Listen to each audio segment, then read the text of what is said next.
Day 11. The first attack.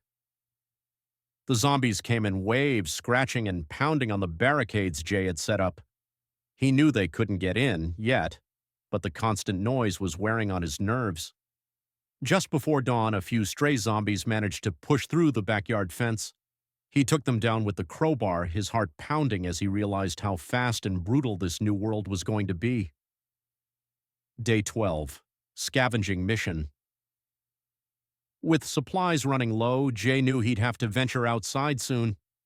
He chose a nearby gas station, moving as quietly as possible to avoid attracting attention. The streets were deserted but eerie, and he could hear distant moans echoing off the walls. Inside, he grabbed a few cans of food, energy bars, and as much bottled water as he could carry. His luck held. He returned without incident, though every shadow seemed ready to spring to life. Day 13. Reinforcing the barricades. Realizing his defenses weren't enough, Jay spent the day reinforcing every barrier he could. He used extra wood to create another layer of spikes around the yard and reinforced the boards on the windows. He even moved heavy furniture in front of doors for added protection. The physical work wore him out, but as night fell, he felt a little safer. On day 14, Jay spotted 3 figures stumbling down the street, moving in his direction. Gripping his rifle tightly, he held his breath, finger poised on the trigger. After a tense moment, he realized they were human. He called out to them, and a woman named Angie answered, explaining that they had just barely escaped an ambush. With her was her young son Julio and an older man named Tony, their survival companion. Jay allowed them into his yard, keeping his distance but sharing a little food and water.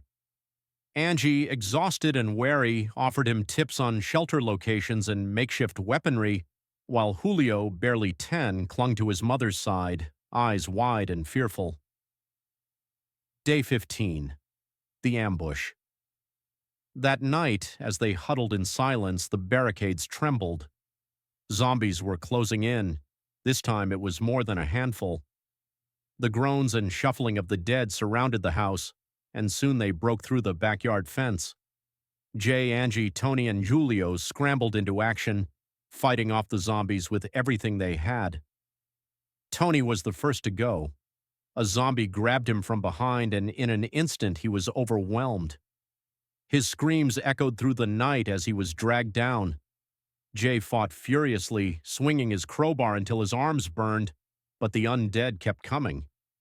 In the chaos, a zombie lunged at him, sinking its teeth deep into his arm before he could break free. Angie managed to shoot it, but blood was pouring from Jay's wound. "Run!" he shouted at Angie and Julio. They scrambled up the stairs, Jay right behind them, blood staining his shirt. They managed to barricade themselves in a bedroom upstairs, barely keeping the door shut against the pressing weight of the undead.